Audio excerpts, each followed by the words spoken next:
Hello everyone, it's Jennifer and thank you for joining me today.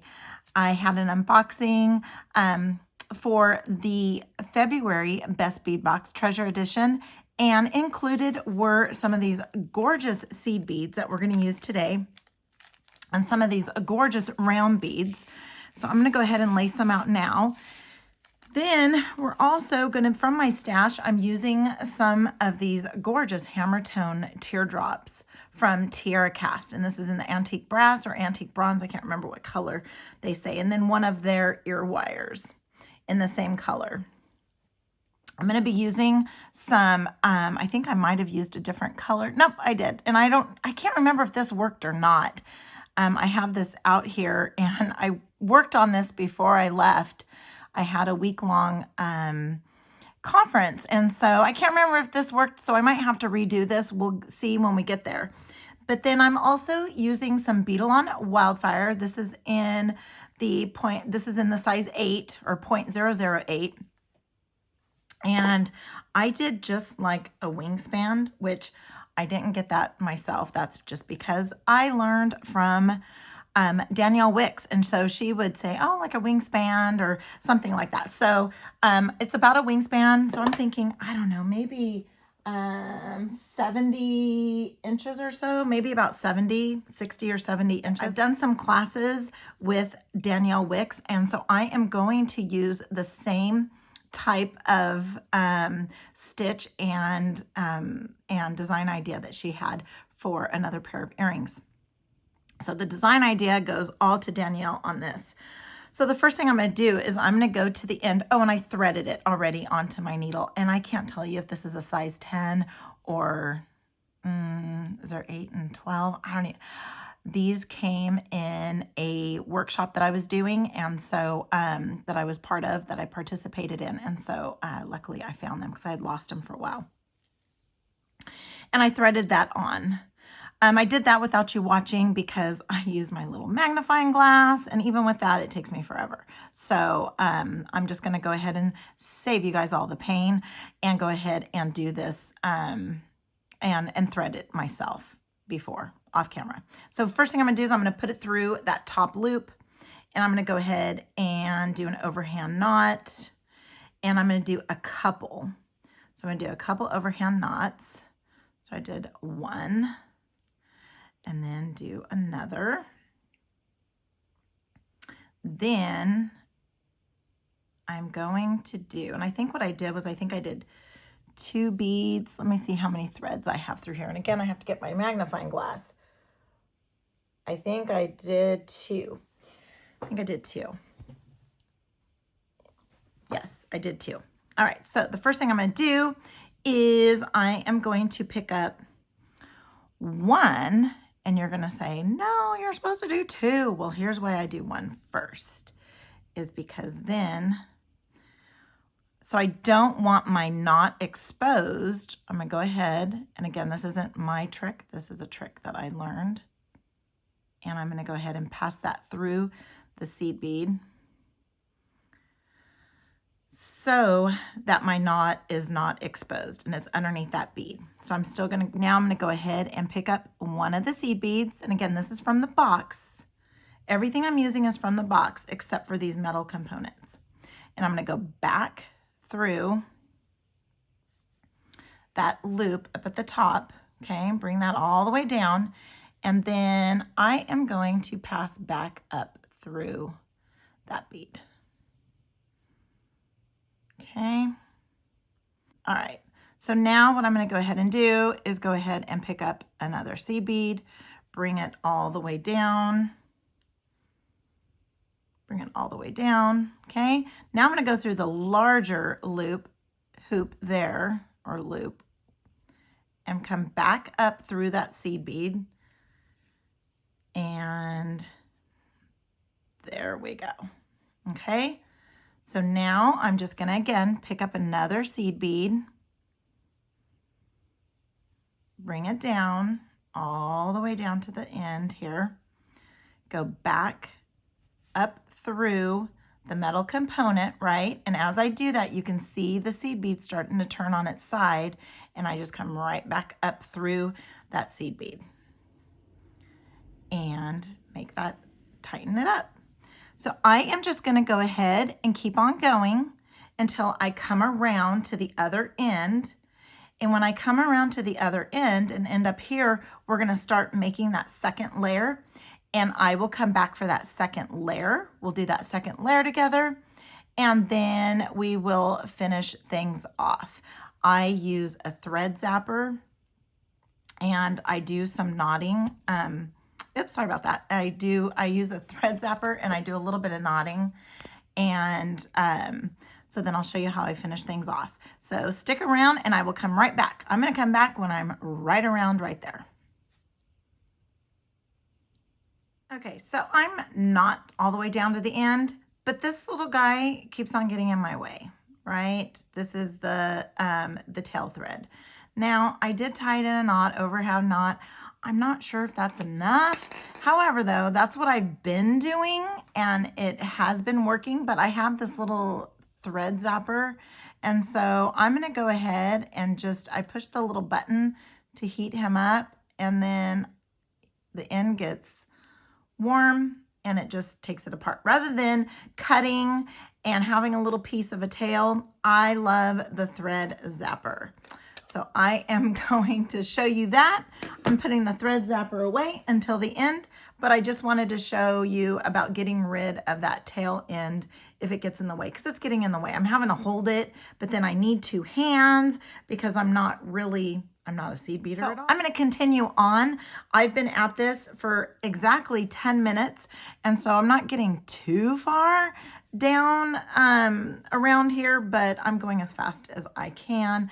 I do have, because I thought, oh no, I'm going to run out of cord, but I do have it folded in half pretty far down so that I don't have so long to go through when I'm going through the beads. So again, I will be back probably in about 5 minutes so that we can start the second row. We're going to start the second row over here. All right. So as you get to the end, you're going to know that you need to do your last 2 loops like inside that oval loop right there. So now I think I'm down to my last 2. So I'm going to go ahead and pick up my bead, bring it down to the bottom. I'm going to go through the loop right there up at the top, not the big loop, the smaller one, and come back through. And sometimes you just have to do a little bit of organizing as far as reorganizing of your beads as you're getting close to the top. So see how I just have to kind of space them out a little bit differently there and kind of maybe come down a little. We'll see. We'll see how it goes. I will continue working on the spacing as we're going along, but there we go there. So it took me about 15 minutes to get all of this, 15 minutes and probably just that many amount of stabbings too, because I've stabbed myself twice since I came back on here with you guys. So you see there, so I might just kind of move it down a little bit just to make sure that's a little bit even. Okay. So now what I'm gonna do is flip it over because I like working in this direction. So this is where the passing through of the beads is going to come into play. So that, because the first one's a little wonky. So the first one you do, you pick up 2 beads and you have little bridges here now. So now I'm going to skip this one right here and go to the second one. And I have to tell you, I'm not using the magnifying glass and I'm pretty happy with how that turned out, right? So then I'm going to come back up through the second bead. Okay, so I'm coming back up through the second bead after I went through that thread bridge. And look how wonky that first one is, right? So then what I'm going to do is I'm going to just come back down through it, just through that, right? So I'm coming back down through the wonky bead, and it makes that one wonky, right? Well, I'm going to go back under the thread bridge. So let's find another little thread bridge here. Okay, so I'm going to go back through under a thread bridge because I'm going to come back up through that second bead. Okay, and then it makes it kind of sit a little bit better. I am so sorry. I was probably totally and completely off camera, sitting far away too. But that's what I did. So I picked up 2 beads.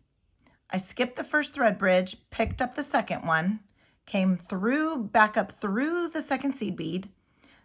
The first seed bead was wonky, it was all laying on its side. So I went back through just the first seed bead, only the second row. Then I went under the thread bridge, and then I came back up through the second seed bead, and look how it lies. It lies really nicely. So now what I'm gonna do is go ahead from here on out and all the way around, pick up 1 seed bead. So I'm gonna pick up 1 seed bead, and I'm gonna go up through the next thread bridge. Let's try and get up on top here. I can't believe I am not doing this I usually always do this with my magnifying glass. Okay, and then come back up through that seed bead just like we had done all the others. Okay, so now we have those 2 rows. So we have the 2 rows going. So I'm gonna do another one. So the first one, you always pick up 2 seed beads and then from there on out, you pick up 1. Because if you don't, you'll end up with a thread on the outside, and it's not that pretty because I've accidentally done that before. And it's like, what did I do? I did something wrong. And all I did was that I didn't pick up 2 seed beads in that first one.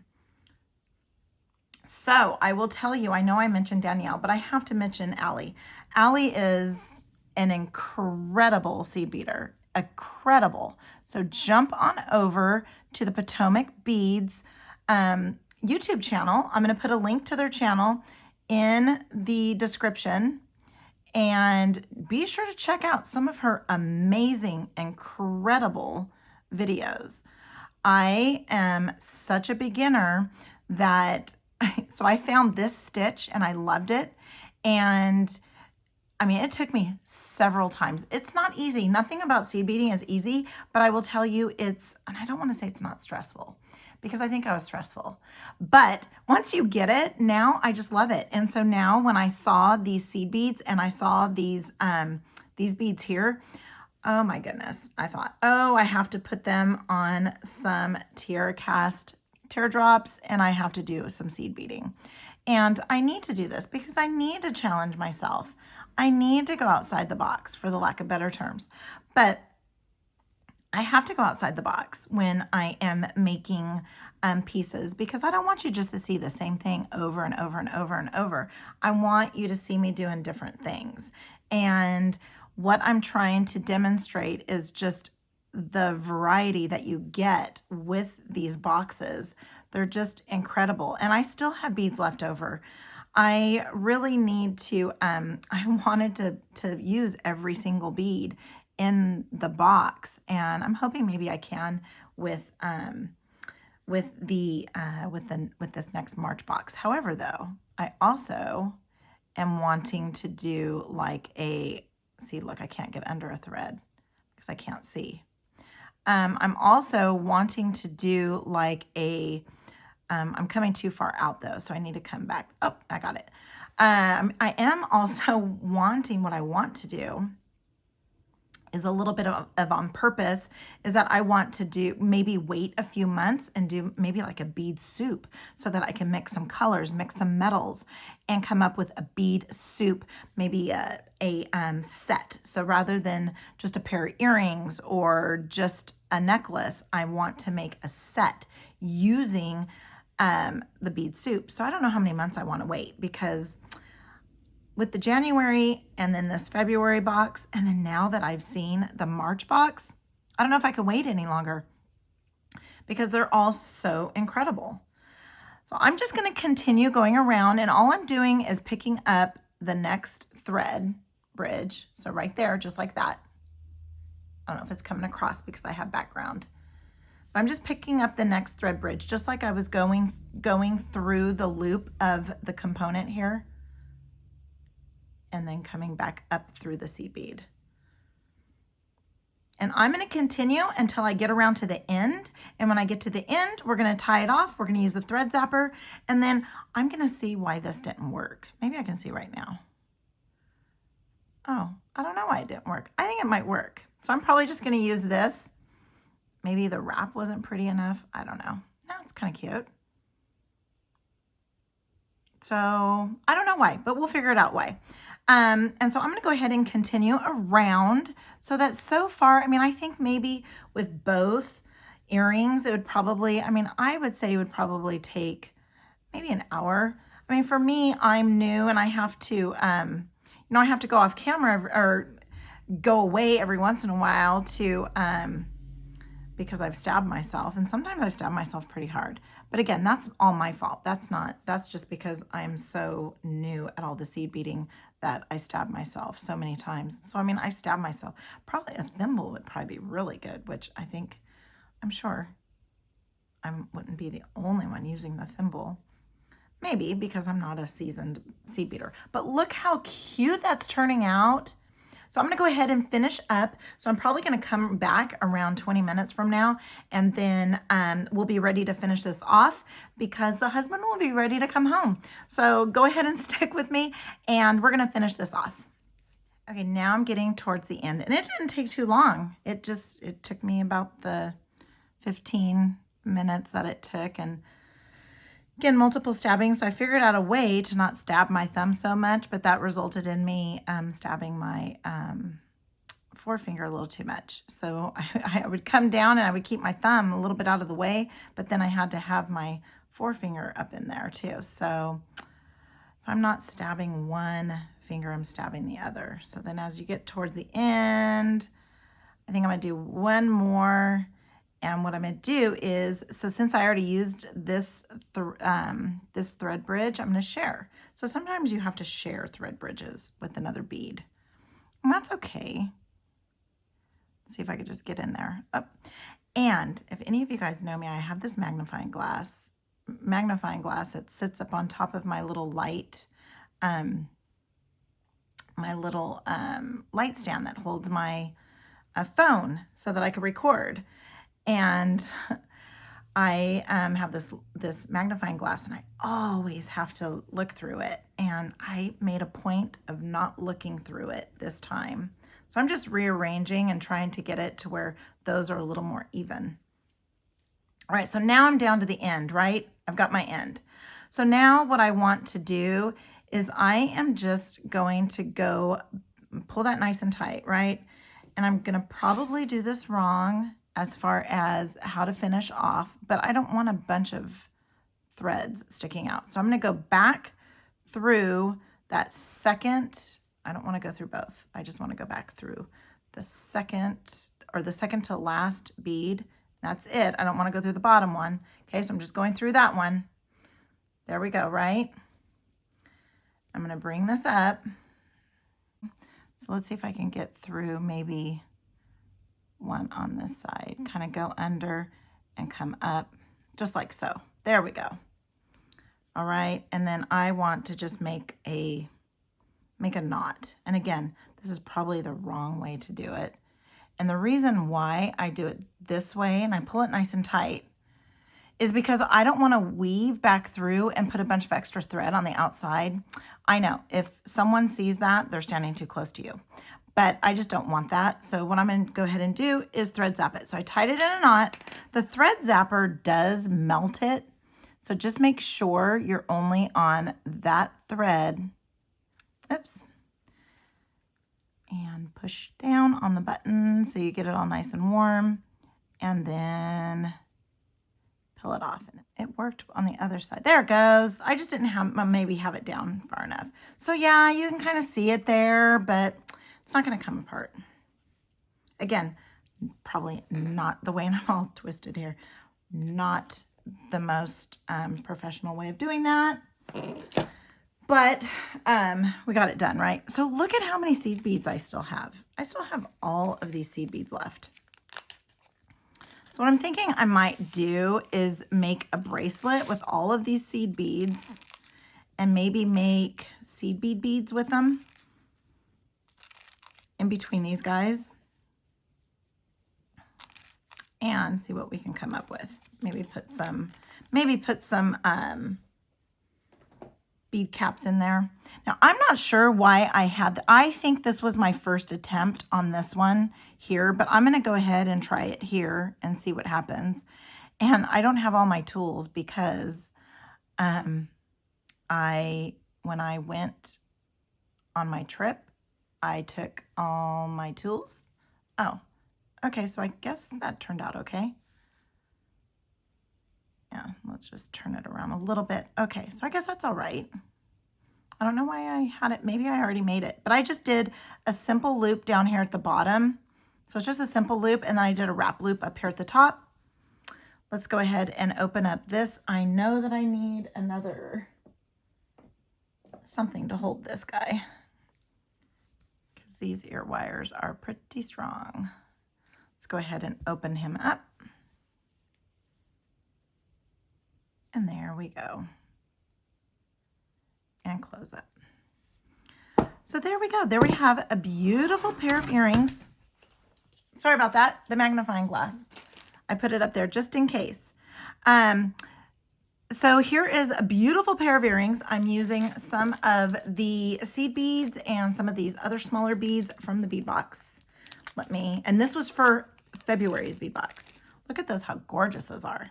So I'm thinking I might make a bracelet with those, with these other seed beads, and maybe add some antique brass, the same color as these here, and have a little bit of a set. What do you think? I think that's a good idea. All right, so we're gonna go ahead and do that, and there we go. It's still raining outside. I'm in California, and it's been raining and raining and raining. So I'll try to get some good pictures of these. I might have to take inside pictures, which isn't always a good thing in where I'm at, but because I also do rely on the natural light for even my indoor pictures. And then I used, again, the Beadle on Wildfire, the size 8, and I used beige color. I did my first, so this was my third one here. And what I had done with the first one was I used pink, but the pink just kind of took away from that gorgeous antique brass component there. And so I went back and changed it to the beige. So I used beige. So be sure to give this video a huge thumbs up if you like it. I know it was a real quick seed beading project, and it's a very quick seed beading project, and using some of the beads from the February Best Bead Box. If you want to see what else is included in that February Best Bead Box, jump on over to, I have an unboxing for that one too, and I'll put a link to that in the description. So be sure to give this video a huge thumbs up if you like it. Comment. I love to see what everybody has to say, and subscribe. And until next time, have a good one.